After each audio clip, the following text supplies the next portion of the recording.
in the den of iniquity. Vicinity no pretty, calamity fi hit we any moment. What a pity. Tomorrow never certain. What dwells behind the curtain? The face of evil smirking with that shifty eyes averting. It's not a steady bubble, could either pop or topple. Many will fall and stumble. Let the dozers gather rubble. From LA to Colorado, Guinea to Burkina Faso. Cannons could breach the towers and the troops will storm the castle. I say, run, run, come, make we get it. Because the peace that is bestowed upon the meek is overrated. So run, run, come, make we get it. Calling all your daughters and your sons, we come forget it. I say, run, run, come, make we get it. Because the peace that is bestowed upon the meek is overrated. Lord, run, run, come, make we get it. Calling all your daughters and your sons, we come forget it. With the rubble steady rising, and hearts are compromising. Convictions here are stifling, making evil appetizing. The fists are steady forming, and countenance is falling. Defenses are withdrawing, possibilities are falling. In these your circumstances, evil will make advances. Pick up your sword and lances, and be sure to take your stances. Victory is never promised, the battle is upon us. Gather the brave and honest, and the righteous in your corners.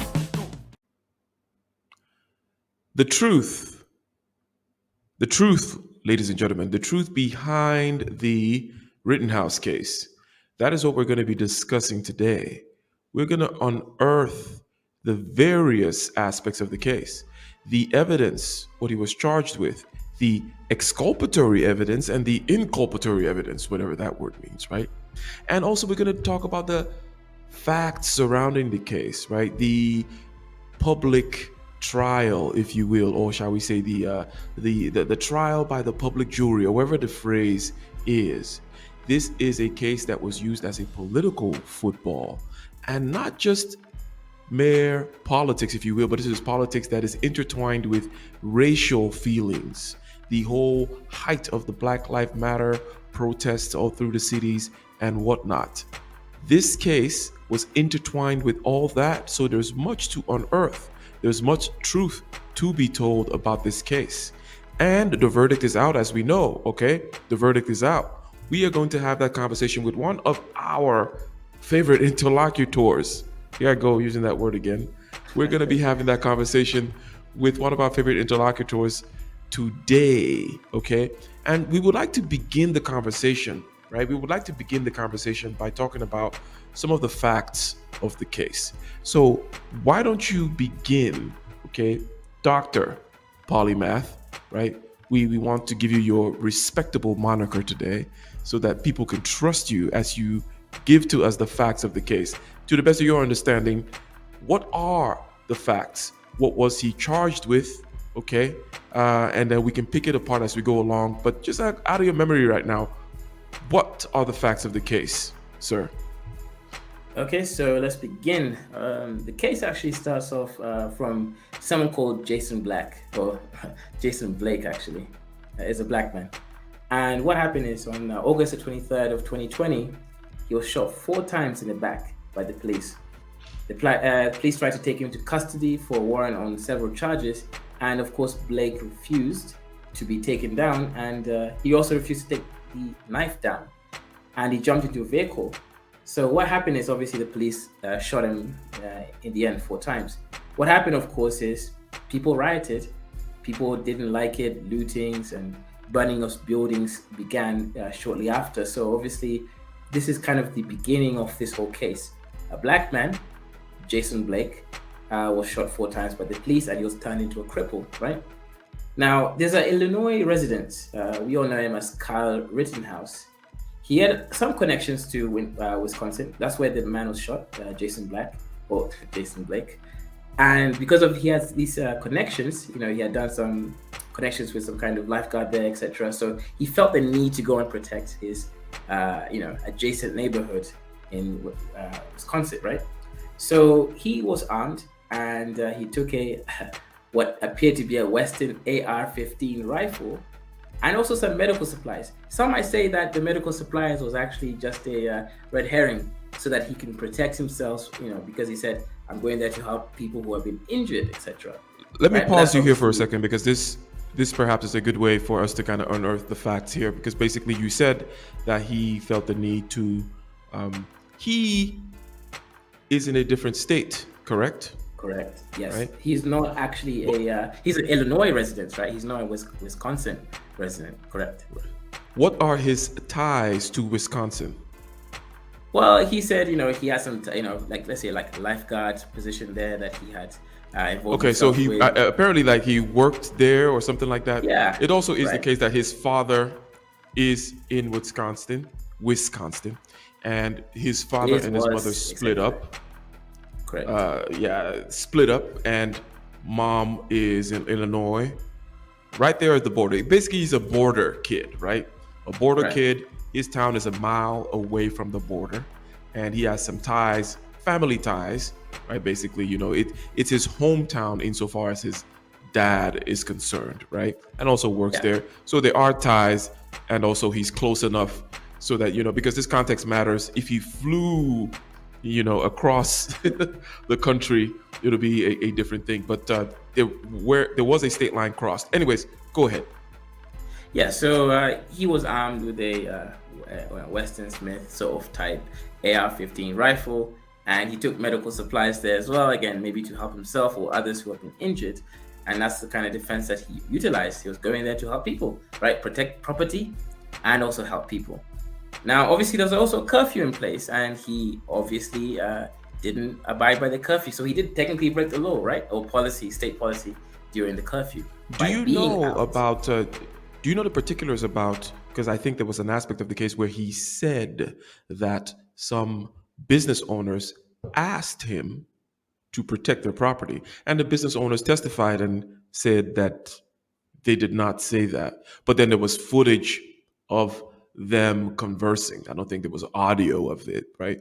But there was Right, footage right. of Kyle Rittenhouse and the business owners talking, and some have said that perhaps the business owners just wanted to keep peace with the community rather than say, yes, we invited this crazy guy to come in with his rifle and shoot y'all. That it's perhaps best that he did. But, and Okay, I so don't let's think do this that is logic, right? okay. Go ahead. Let's use logic.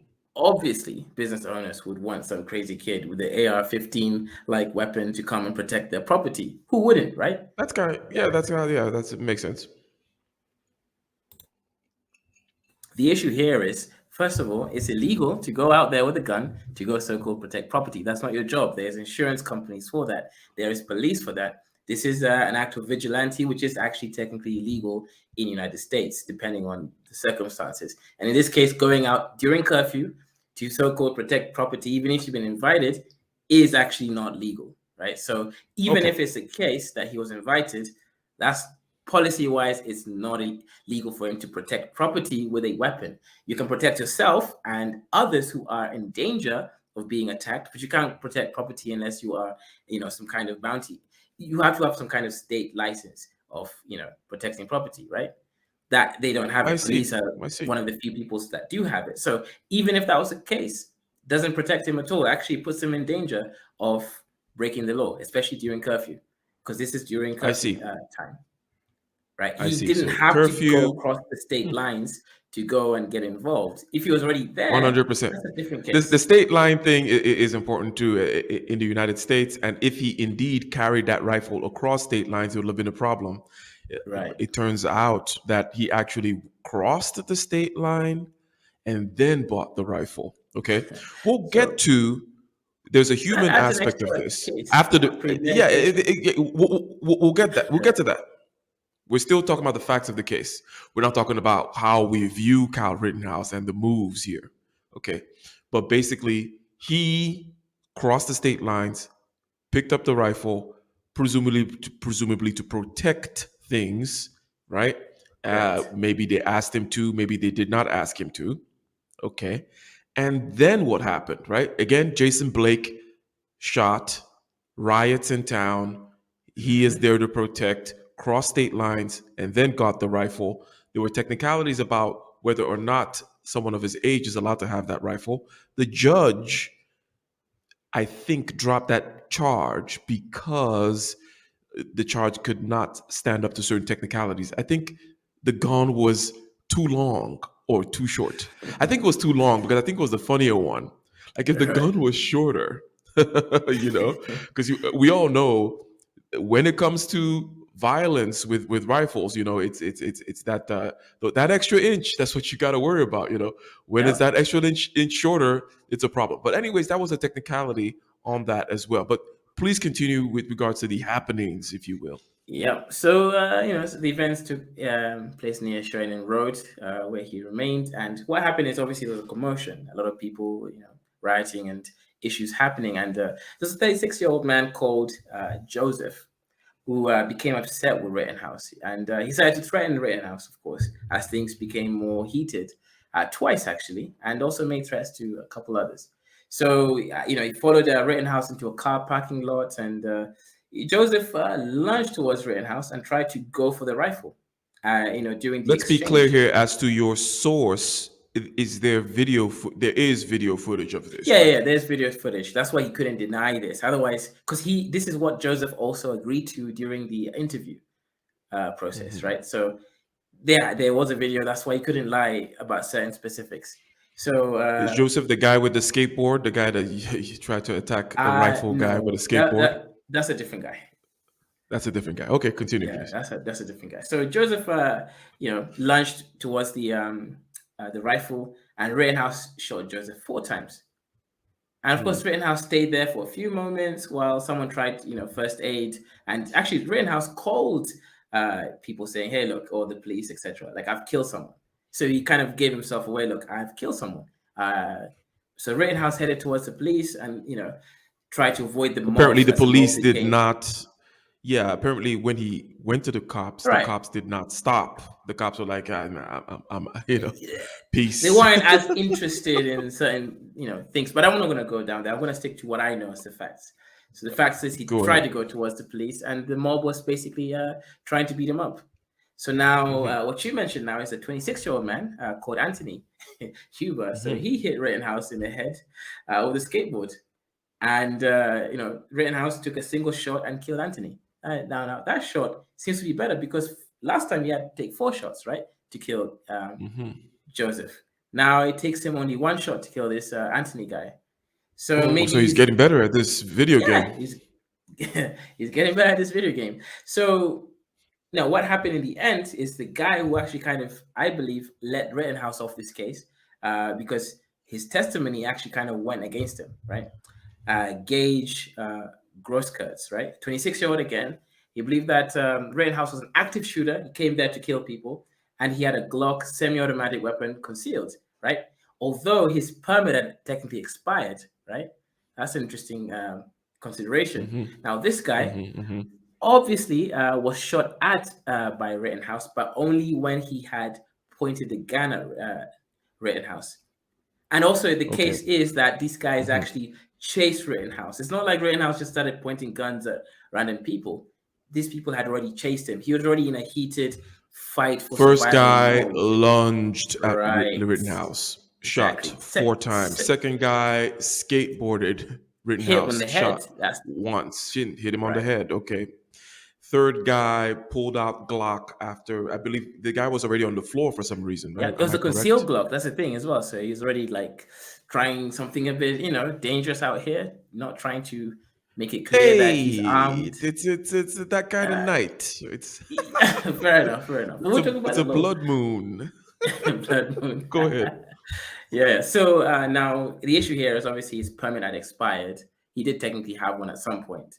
So now again, he came out honestly. There was video evidence, so he couldn't lie.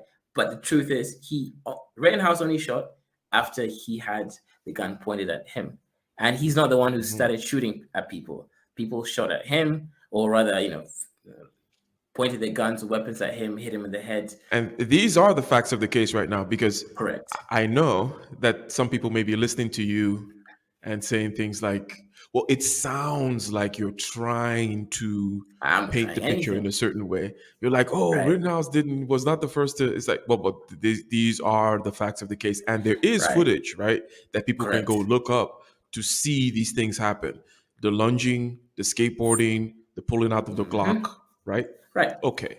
All the evidence does Now- not contradict this. There's no video footage showing the other way around. Rittenhouse shoots at Mr. Glock, right? Right. Does he hit Mr. Glock or no? He's injured. He's shot in the shoulder, I believe. Mr. as far Glock as is I shot know. in the shoulder and He survives. surrenders. Yeah, he survives. Right. He survived. What happened? Did he shoot him and run away? I'm just kind of curious. Yeah, so he shoots him, and he stays away, stays clear, but not necessarily runs away, but stays clear. He's Okay, disarmed, but right? So Mr. he doesn't. He's disarmed. I like it.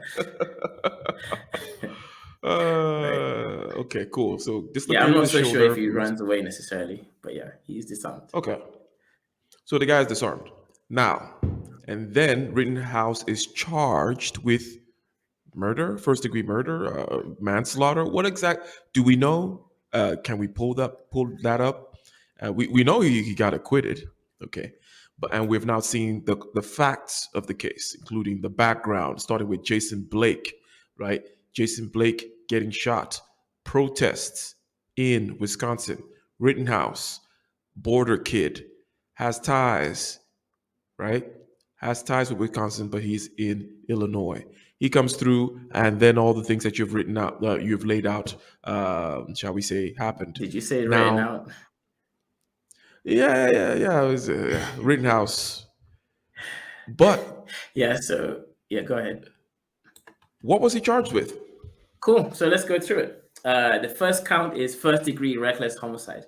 You can guess what that's for, but that's for basically recklessly killing Joseph D. Rosenbaum. That's the guy he killed, right? So first Did you? degree reckless homicide.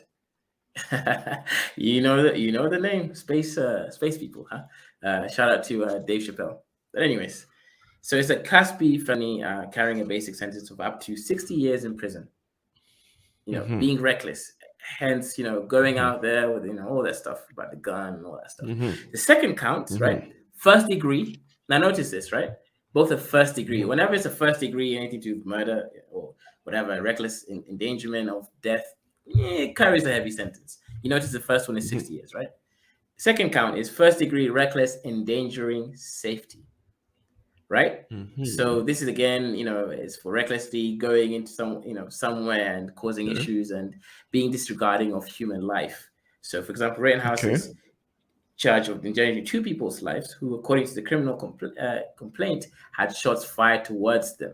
One of them was Richard McGinnis and another unknown male, for example. So the fourth count, let's talk about it. First degree intentional murder.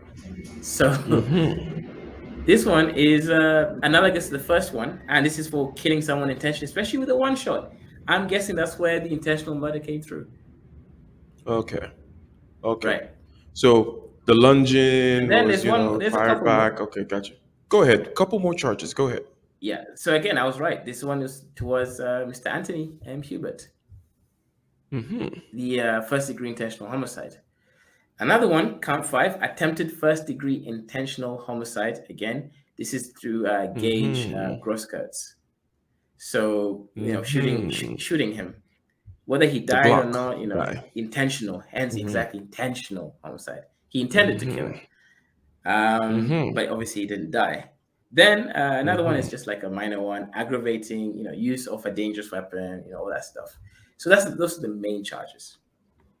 The main charges, So and there's then there 5 were counts. those other ones which we discussed before about like the gun, the crossing of the state lines, the length of the barrel, and all that curfew, kind of stuff. all that stuff.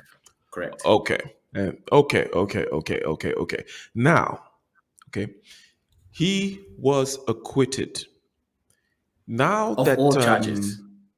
of all Or charges, all charges that The- went through the judge, correct?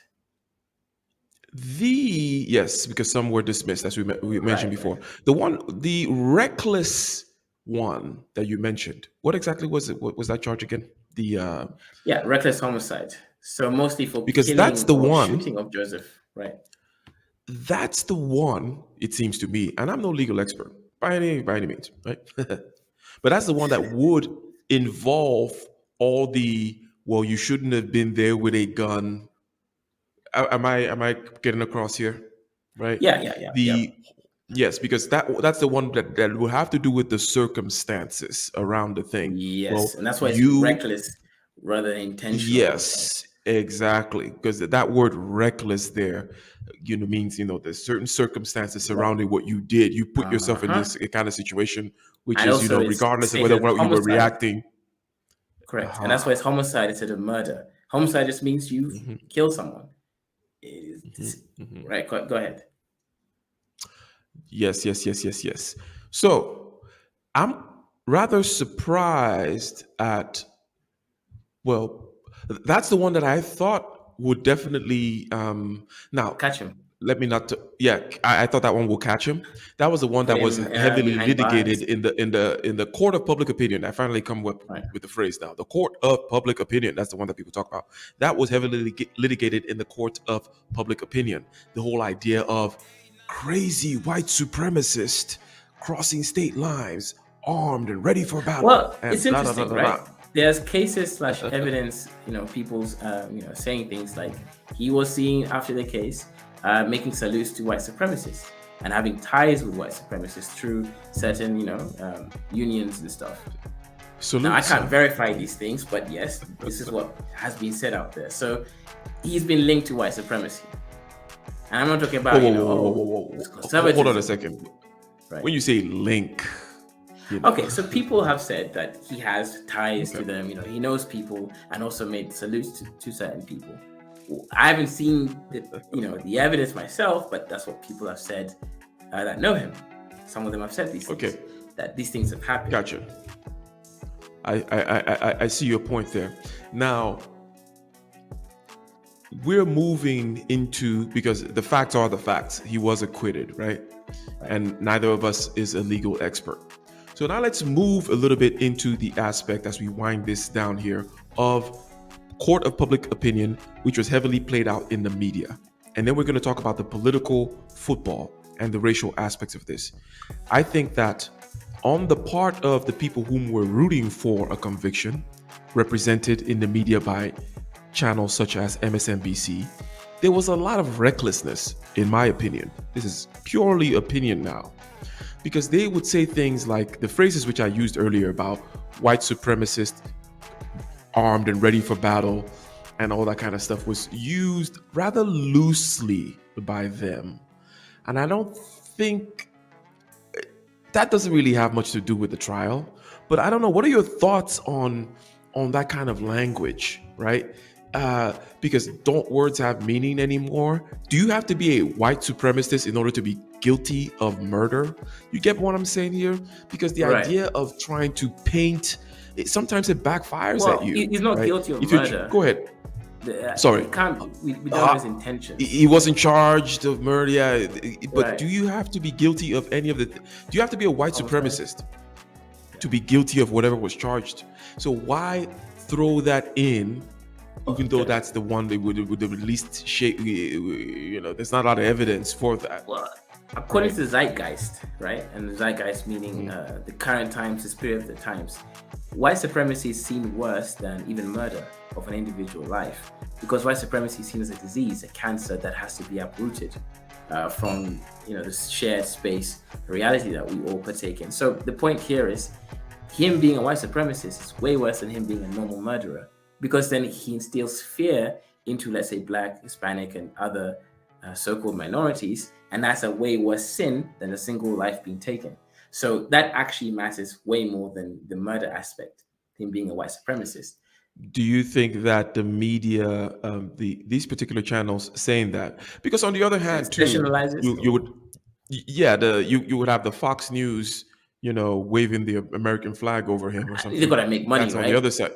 Yeah, either Okay, side cool. have So, got to make money, right? By enticing audiences to see and kind of playing into the again, zeitgeist, the shared emotional sensibilities that come from both sides. So the Fox will do their thing, CNN will do their thing, and any other in betweeners will do their thing. So economically speaking, there's a point for them to do what they're doing. But the point here is that whether he's a white supremacist or not, we don't actually have real hardcore evidence. And is it relevant to the shooting?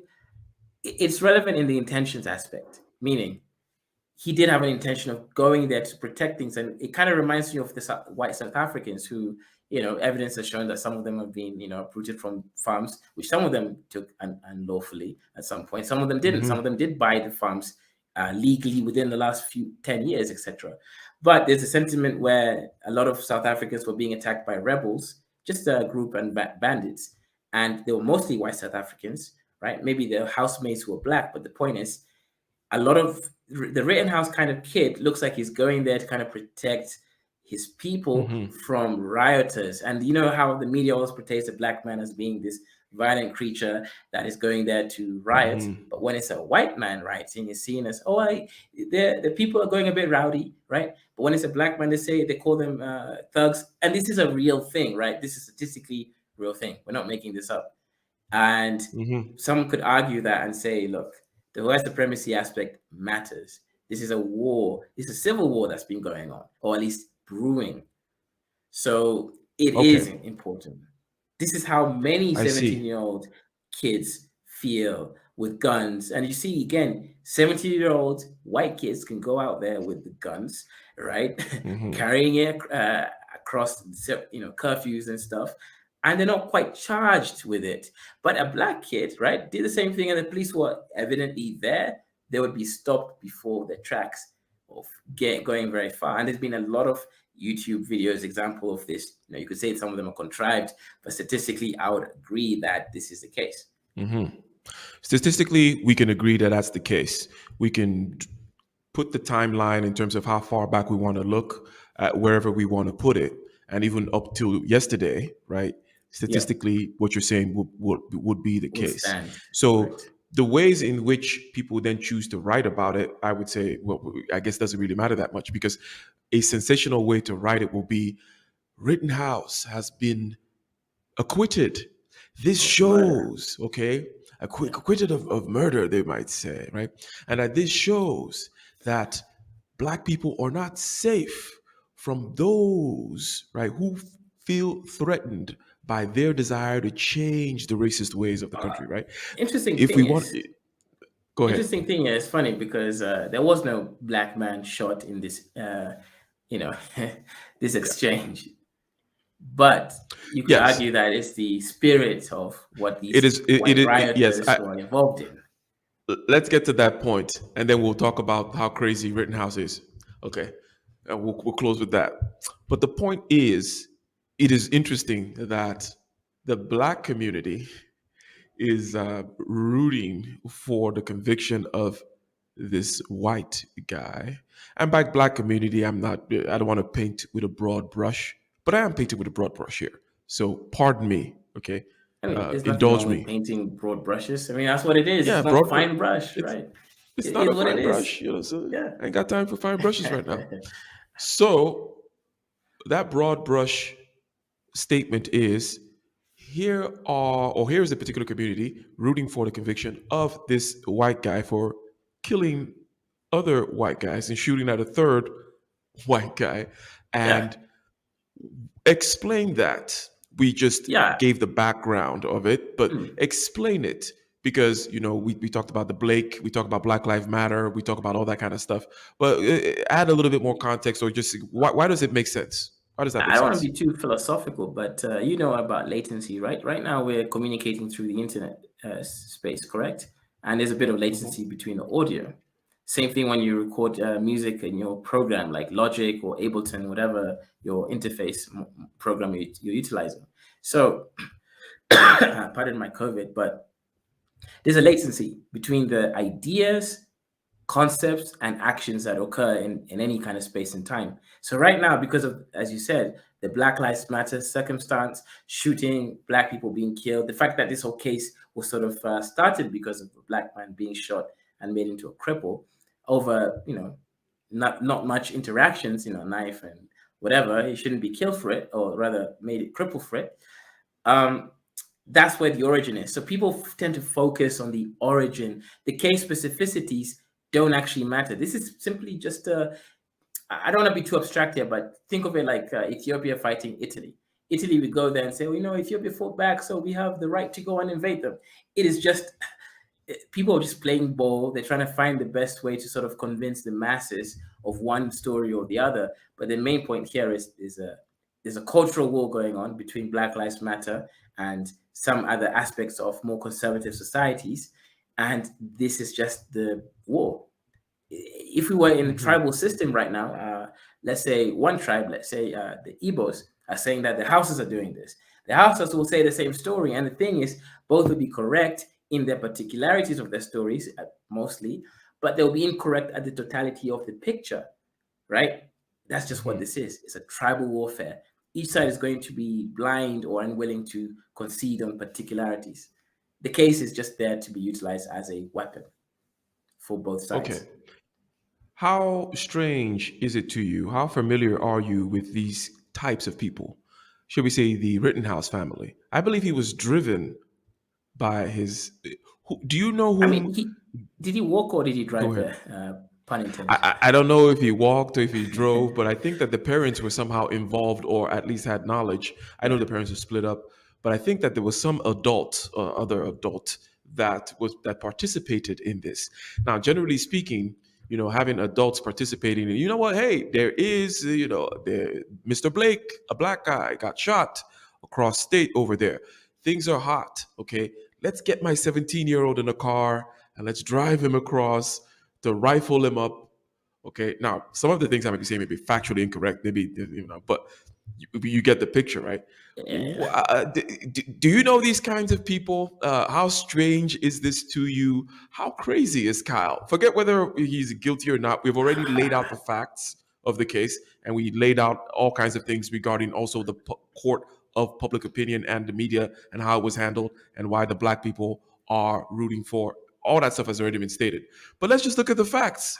What kind of people do this kind of thing with a 17-year-old? Or what kind of 17-year-old does this kind of thing? Or if the What kind business of people owners do indeed this? did tell him to come protect, what are your thoughts about this?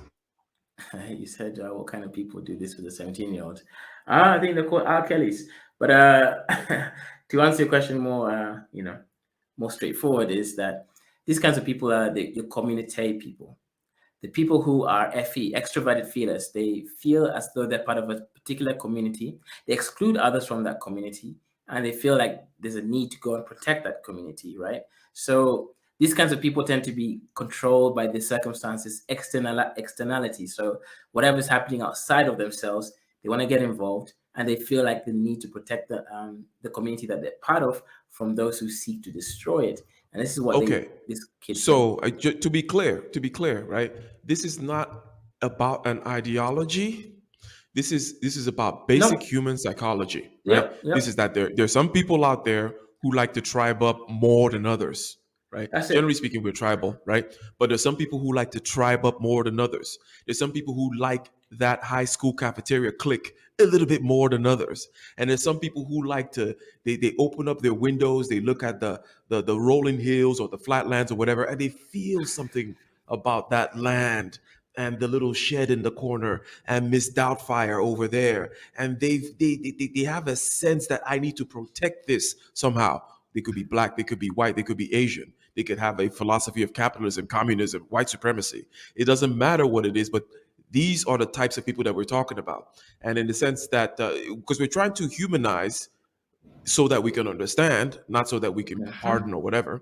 We're trying to No, see, no. well, what kind of person does this? Because it was not a chimp that did it, it's a Yeah. human being, right? So And that it's not, if you think that this person is particularly a special kind of weird beast, not really. They're your neighbors too. Okay, mm. go ahead. Go ahead.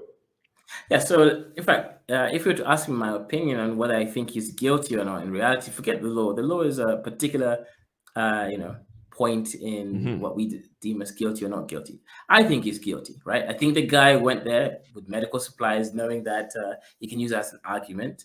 He went there, crossing the state lines, as you said, procuring the weapon outside of the other state to create less technical issues.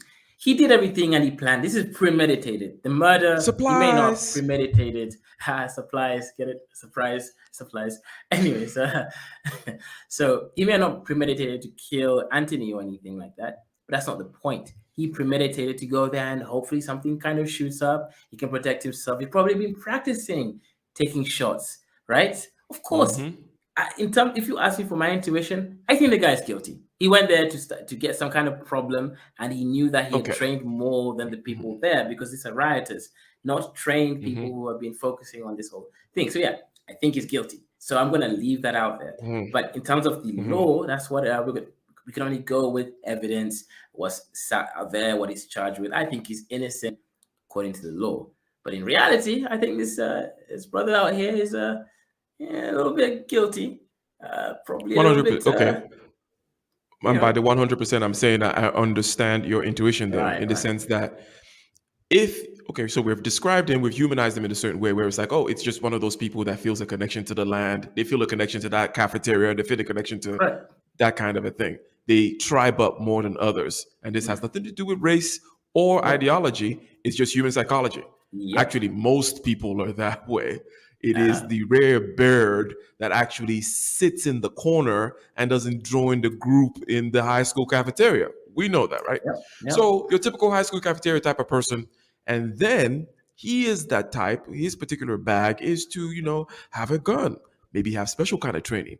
I already kind of, it's like, I'm a snake, a solid snake. That game, Metal Gear, that was one of my, Yeah, one of the I remember that shooters that I game. like to play. Metal Gear, right? You're like, oh yeah, I'm Yep. gonna be special. I'm gonna be Solid Snake. I'm gonna show up there, and I may not be necessarily thinking, oh, I would. In other words, we're not saying that he's this psychopath. I want to kill somebody today, but hey, if it happens to Yeah. happen, right? Right. Especially if it's If not my part of this mission, community.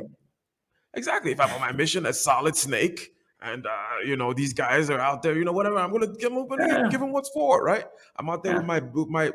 with my black band on my head. I'm Yeah. Rambo or whomever, that Let kind me of a let thing. me let me give it a So more kind of go ahead. precise image here. Is so there's two tribes, like I said, Igbos and the Houses, and this is let's say 2,000 years ago, if they even existed at that point. But some kind of tribe similar to them. The Igbos go out and attack the Hausa village, right? Kill people, take kids as hostages, and have monkey double backflips with the women, etc. Vice versa, the Hausas do the same thing to the other side. Rittenhouse will be that Hausa kid that goes there saying, "I'm protecting the Igbo women." I mean, you know what? He is protecting the Igbo women, right? But he is also part of the problem, and he's out there with other motives. So this is just tribal warfare. He's chosen the tribe of whatever he believes in property and the people that own things against these rioters who are here to destroy businesses. And the reality is, rioters destroy businesses. That's a reality. Not all business owners have the adequate level of insurance to actually account for the building.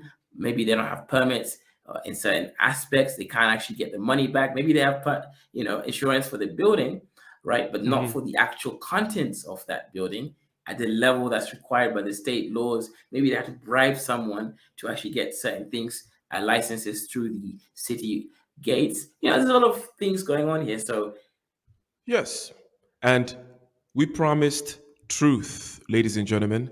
It is true that those protests were not mainly peaceful protests, as we were told by the media or by, shall we say, government officials at the time. Okay, and this is evidenced by certain other reports and footage, and also the fact that a lot of businesses kind of boarded up their windows and put kids live here and things like that. Things that would suggest that these people were actually afraid, right? So whether or not it did not rise up to your threshold or what you would consider be fearful about is irrelevant. So that is a truth. Another truth is tribal warfare. People whom have the psychology of being moved by external things and wanting to protect. True. Another truth is if you're a certain kind of person and you think you're a solid snake, yeah, a little bit of murder is in the back of your head too. Okay, maybe a little bit of homicide, maybe a little bit of manslaughter, whatever you want to call it. Okay, and hence you say, Dr. Polymath, that you have the intuition that he is guilty in this landscape of truth, in this landscape yep, we're drawing out, which is not a court. We've taken out of nope, the courthouse and we're putting it in this other landscape, and we're like, yes, we see you, sir. Okay, yep. and you're guilty. If I went across state lines to let's say right now I'm in Kenya, right?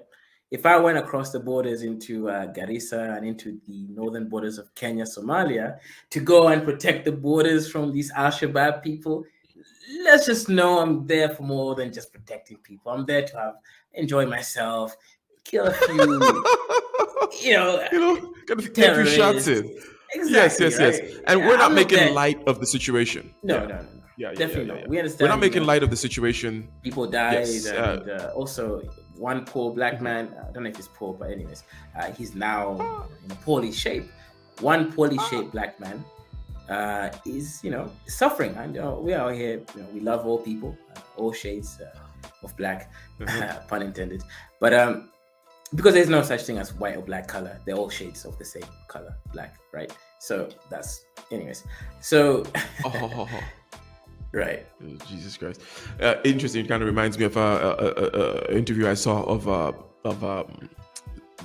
Rittenhouse. He's now he's now prefacing everything he says with, "I support Black Lives Matter," which like he's actually, I'm a supporter of Black Lives Matter. I mean, and he's been coached well. That's why. Yeah, he's been coached well. It looks. It's so cringe, though. It's so cringe, right, though. Right. And this is a very separate thing we're talking about now, right? We're just talking about the cringe. Now, if you go into the philosophical aspect of this, the people who support Rittenhouse, right, want to feel that they're not racist. So that's why they're going to need him to keep saying that. So you see, he's not racist. You see, there's a whole community play here as well. People. Okay. There are many layers of truth, but we're going to need to end this video at this point, okay? We gave you the timeline. We gave you the charges, okay? We talked about the 3 people that were shot, 2 of whom unfortunately lost their lives. One got 4 shots, the other one got 1 shot, right? We talked about the charges. We talked about the fact that he was acquitted of these homicide charges and the rest of them, for the charges that got to the judge, some of which were dropped because they could not withstand certain technicalities.